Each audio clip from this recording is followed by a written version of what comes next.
Assalamu alaikum, and thank you again for joining us. Most women at some point in their lives will want to have children and become a mother. A woman's nurturing instincts are a part of the way Allah has created women. A part of her fitrah, we know that the women of Karbala were strong mothers and they inspire us to raise our own children in the same way that they raised theirs. However, with a modern life being such, many women feel that they don't have enough time for their children due to pressures of work and family commitments. How can we get the balance right, and what about the role of men in childbearing? In today's episode of Luminous Lights, we're going to focus on Lady Fatima alayhi salam as the ultimate mother and daughter. I think seeing how she was treating her father and her mother and growing up with this caring, respectful, nurturing ways of her, yet having that respect and the strength to see all her dad's suffering and the rejections from all these unbelievers at the time, that just teaches us how important it is to respect our parents and to stand by their side when they're going through their struggles, but also maintain this respect and be there for them in their times of need when they fall ill, and even when it's not their times of need, but still being there for them, reminding them that yes, they've spent all their time raising us, bringing them to where we are, that we have not forgotten all of it. We remember it and we appreciate it. And there's no way of us paying them back for everything that they've done. But it's just when we show them love, when we show them mercy, we show them patience. Because the older they get, the more childlike they become. We might be very patient with a child when the child is learning his first steps and we're like, okay, he's falling, he's going to get up again. But when our parents need a stick or they're walking much slower, why do we become so impatient? We're like, okay, can you hurry up now? Okay, I don't have all day. I need to go see my friends. So if we just remember that, and if we see them like that with that mercy, but still have that high level of respect for their wisdom and their intellect and for everything that they've given us, that's something that we can learn and implement into our day-to-day lives. I think Lady Fatima alayhi salam was a perfect example of how we should take care of our parents, in that when they fall ill, we're there for them. When they need us, we're there for them. And how to respect them and how to speak to them. That was the example that we should lead by. Yeah. No, and the only stories that I hear coming in between Sayyidah Fatima alayhi salam and Rasulullah sallallahu alayhi wa alihi, they just had such a loving relationship. And, you know, the way they speak about their relationship, it was strong. It was a strong one. And I think that's why I've been working so hard to build my relationship up with my parents, because I just want to get to that point where I can be just as close as Sayyidah Fatima alayhi salam and Rasulullah. Yeah, I think I've seen it from the other point of view when the parents complain about their children, how hurt they are. I see in patients of different cultures and different religions, but elderly patients usually complain about, oh, they live too far away, or I don't see them apart from occasions. And it hurts even more when people who even live with them feel like there is that lack of love.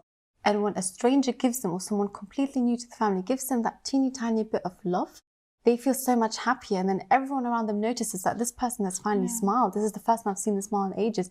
It doesn't take much. You didn't have to buy them the most expensive thing to make them happy. It was just love, that sincere love that you give them. That's all it is. And that's what I think a lot of us forget, and we get carried away, busy with our own lives. But we just need to remember, pause and stop and remember that these are our parents, regardless. If we agree with their opinions, we don't agree with them, these are still our parents. And we owe them a lot of respect and mercy and love. I think it's really important that a father shapes a daughter's mind as a child. That the first man in your life is your father. And then he gives an example of how all men should act in your life. Like further on from that, I think the way your father treats you is how you expect to be treated throughout life. It's really important that you have that foundation, because otherwise I've seen a lot of girls get affected in life and very easily get misled, get put in situations where they get hurt very easily. Alhamdulillah, I've been blessed with an amazing father. He's always been respectful. I've seen the way he treats my mother. I've seen the way he talks to me. It's in a way that he's taught me Islam in a way that I love the religion. That he's never enforced it on me. He's never threatened me, if I don't do this, I will get hit. It's a loving, nurturing relationship that he's taught me in a respectful manner. And I think that's so important, because with Rasulullah, he taught Lady Fatima alayhi salam the same way. And that's why she had such a love for the religion and such a love for faith, because she saw it in her father. And she saw that's how I want to be. Yeah. I think we get so much love from our parents and fathers, especially daughters. They've got such a special bond with their fathers. It's beautiful. That, unfortunately nowadays, guys, when they meet girls, they say, oh, you're spoiled, your daddy spoils you.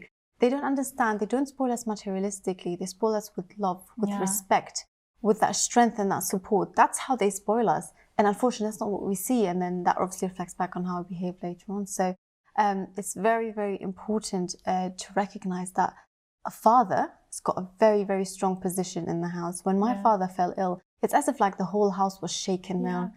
And it just gets to you, even if nothing happens at the end of it. And alhamdulillah, he recovered very well. But during that period was the most intense period where you feel like so insecure. You feel like your whole house, your whole structure is just being shaken so easily. And fatherhood is so, so, so important. A father in the family is one of the most important people in the house, who's got the pillars and he's holding the house together.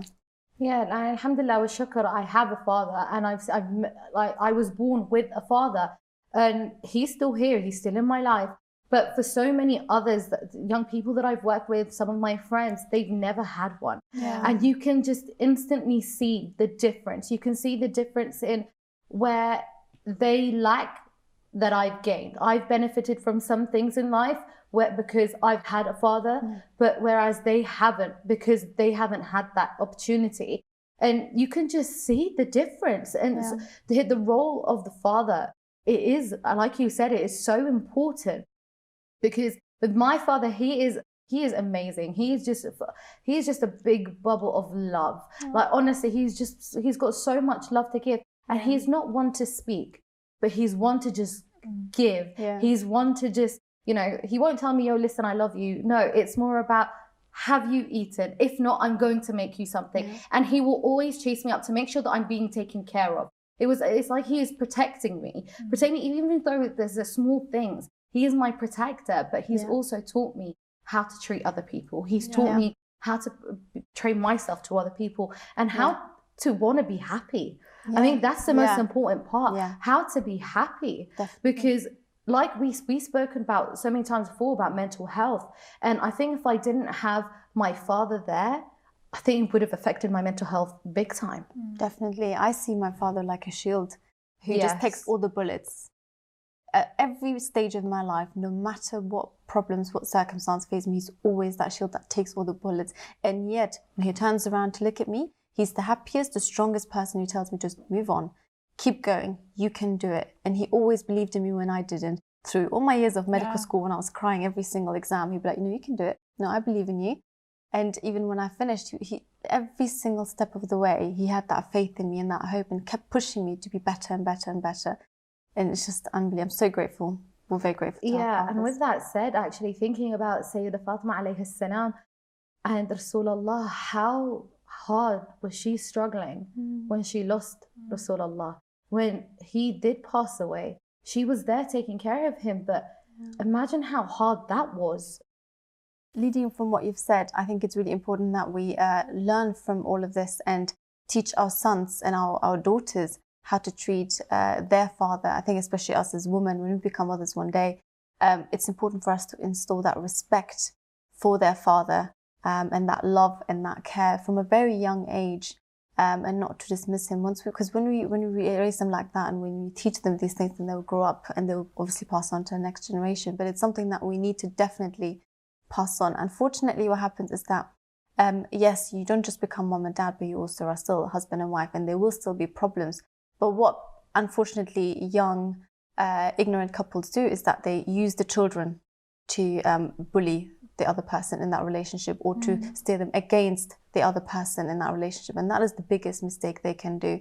Because if a woman, speaking just about women at the moment, if they feed their children bad things about their father, then that will just grow just hate inside them or disrespect inside them towards their father. And that will show later on. And unfortunately, it will happen to them when they have children one day, because that's exactly how they will get treated. Therefore, it's really important, something that I will do myself one day when I have children, inshallah, is that I will teach them love and respect for their father and to remind them what a fatherhood figure is within Islam, within Shia Islam, and so they can grow old on these principles.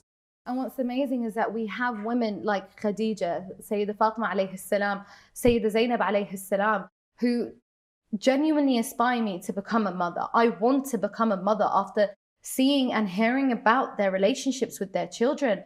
Fatima al-Zahra alayhi salam was the mother of Imam Hassan and Hussein.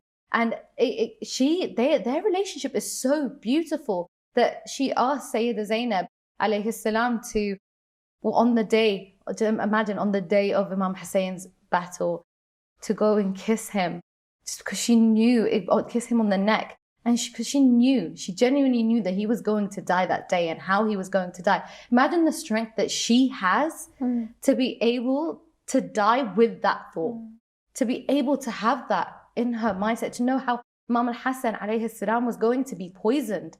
And that strength, I want that strength. I want to be able to raise my children with the correct way, to be able to learn how to be good human beings to other people, to themselves, how to respect each other, how to make sure that they are still fulfilling their duties to Allah, to make sure that they still have that iman and keep their aqeedah strong, to be able to strengthen their iman. I mean, that would be the greatest honor for me. Yeah. I think when you hear about Karbala and you hear about the stories, all the women, they all sacrificed their children. And they were so, they had such faith that they knew that this was what God wanted. And I think that's something that resonates. Binyan's story resonates very strongly with me. Her as a mother, she sacrificed all her sons, and she was a mother to Imam Hussein as well. And that was her son. And I think that's also a strong figure that we can take note from. She's a perfect figure to actually look back onto. I mean, she wasn't even worried about her sons at the time when they were getting news about who had gone. But she just wanted to hear the news of Imam Hussein alayhi salam. And that just goes to show the importance of a child. When it comes down to Islam, you can do it. You can sacrifice your child. Yeah.